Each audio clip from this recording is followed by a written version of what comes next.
लगातार पिछले 2 घंटे से ज़्यादा हो गया है और सीबीआई की टीम जो है पहुंची हुई है, पूछताछ हो रही है, लेकिन बाहर जो है वो समर्थक जो है धीरे धीरे पहुंच रहे हैं। ऐसी ही समर्थक नजमा है जो रांची में लालू यादव की भी जब पेशी हुई थी, जब जेल हो रहा था तब आप पहुंची हुई थी, वहां पर हमने देखा था, यहाँ भी पहुंची हुई है। क्या देख रही है सीबीआई की जांच? एक बात मैं सबसे पहले ये बता दूं कि पूरा जनता जानती है कि आदरणीय लालू प्रसाद यादव जी एक गरीब के नेता हैं, गरीब के विकास करते हैं और गरीब के बात करते हैं, गरीबों का मुद्दा धरते हैं। रहा बात 2024 में, नरेंद्र मोदी जी इतना डर गए हैं कि 2024 में हमको किसी भी हाल में जाना है।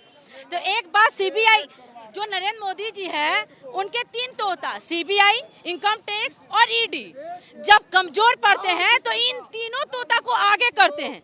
तो ये नरेंद्र मोदी जी को नहीं पता है कि एक बिहारी सब पे भारी, बिहारी डरने वाला नहीं है, डरा के रखने वाला है। रहा बात, आप कितनों सीबीआई जांच कर लीजिए, जितना भी करना आप कर लीजिए। हम तो कह रहे हैं अगर कुछ निकल गया तो कहिएगा नसीमा जमाल क्या बोली थी, और नहीं कुछ निकला तो गाय का गोबर है, गाय का मूत है, ईडीआई और सीबी को भी हम साथ में टोकरा में देंगे कि प्रसादी की तरह बांट दे। और एक बात बता दे, 2024 के लेकर इतना ये लोग डर गए, इतना बौखला गए हैं। जो पूर्णिया में रैली हुआ था, सबसे पहले तेजस्वी यादव जी हमारे बोल दिए थे कि पूर्णिया के रैली से इतना ये लोग डर जाएंगे, इतना डर जाएंगे कि ये ईडी, सीबीआई, इनकम टैक्स को होली का माहौल है। आपके ही सहयोगी है भाई अरुण से भी बात कर लेते हैं।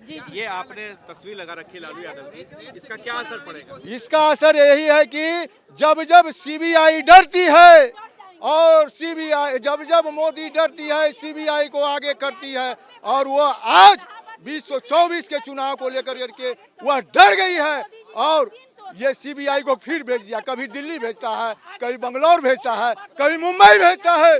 कभी मोदी जी शर्म करो, चुल्लू भर पानी में डूब मरो, ताकत है तो लड़ो, लोकसभा में लड़ो, चुनाव में लड़ो, जनता के बीच में जाके झूठी अफवाह फैलाना बंद करो। ये तमिलनाडु का मामला में भी झूठी अफवाह फैलाकर विपक्षी एकता को तोड़ने का काम किया है। इसीलिए सीबीआई को भेजा गया।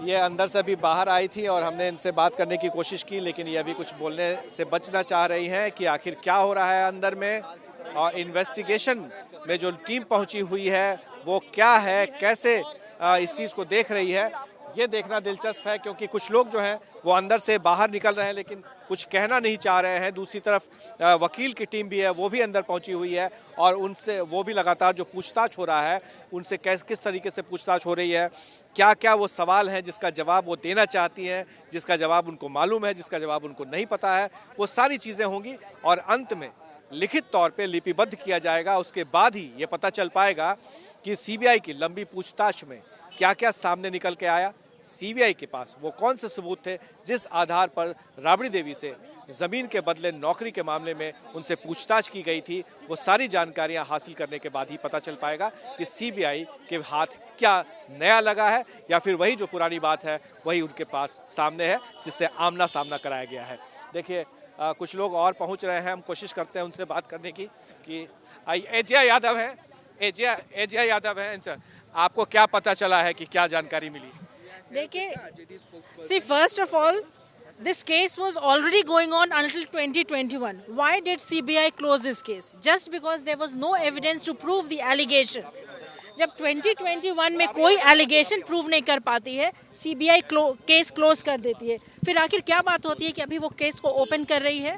तो it is just a misuse. जैसे कि हम लोग बोल रहे हैं लगातार ऑपोजिशन को हैरेस करने के लिए, और जब जब बीजेपी की सत्ता खिसकती नजर आती है उस स्टेट में Summon was issued to them, but they didn't appear to the CBI. That's why CBI has come here to question what's wrong in it. All right. If there is nothing wrong in it, why is the CBI and ED only harassing the opposition?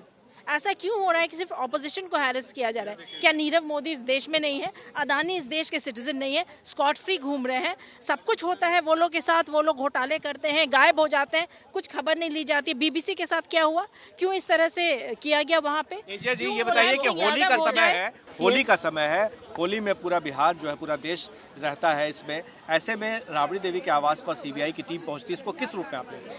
देखिए, first of all मैं यही कहूँगी कि नरेंद्र मोदी डरते हैं opposition से, नरेंद्र मोदी डरते हैं आदरणीय लालू प्रसाद यादव जी से। अब क्योंकि वो स्वस्थ होकर आ गए हैं, उन्हें लग रहा है कि बिहार में अब बीजेपी की सरकार कभी हो ही नहीं सकती और लोकसभा में भी उनका सीट हिलने वाला क्या है। आपको लग रहा है कि ऑपोजिशन एक नहीं है, कोई एक ऐसा चेहरा नहीं है जो उनको चुनौती दे सके, इसी का फायदा उन्हें मिल रहा है? ऑपोजिशन एक होने की कोशिश में जरूर लगी है। अभी ठीक है, हम लोग सबसे बात तेजस्वी यादव, नीतीश कुमार जी, राहुल गांधी, हम लोग सब एक मुद्दे पे चल रहे हैं कि ऑपोजिशन एक हो, और इसीलिए ऑपोजिशन को भी एक होना जरूरी है, क्योंकि मिसयूज अगर किसी ऑर्गेनाइजेशन का कोई कर रही है तो सेंट्रल गवर्नमेंट ही कर रही है। आप सुन रही है कि कैसे जो एजिया यादव है, आरजेडी की प्रवक्ता है, वो पहुंच गई हैं राबड़ी देवी के आवास पर और अपनी बात को बुलंदी से कह रही हैं कि ऑपोजिशन पार्टीज एक हो तभी जाकर के जो इनका आरोप है कि सीबीआई, ईडी और इनकम टैक्स का इस्तेमाल जो किया जा रहा है गलत तरीके से, उस पर ये अंकुश लगा पाएंगे।